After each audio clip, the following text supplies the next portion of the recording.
Welcome to Penrose Learning, where we make understanding easy. In this video, I will show how to make matcha mousse, easy method.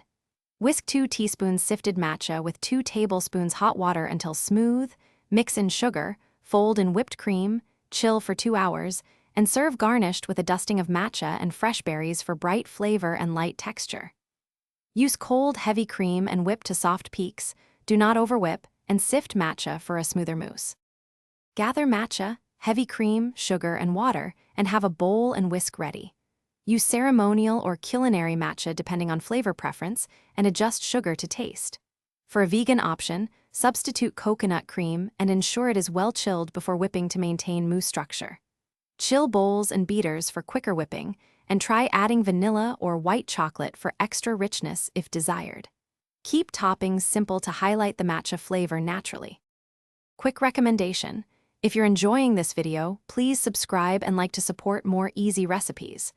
I also recommend the Echo Dot smart speaker for playing calming tea ceremony music while whisking matcha, and it's compact for any kitchen counter. It makes cooking more fun and hands-free. Check the description for the link and other deals, and consider one for your cooking playlist. Thanks for the support. Now let's get back to the video.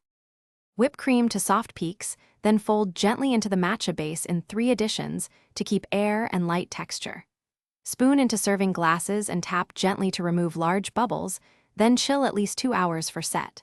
When serving, garnish with a light dusting of matcha or a single berry, and serve cold to fully enjoy the mousse's silky, slightly bittersweet balance. Leftovers keep well for up to 2 days refrigerated. Thanks for watching. If this was helpful, leave a like and consider subscribing. See you next time.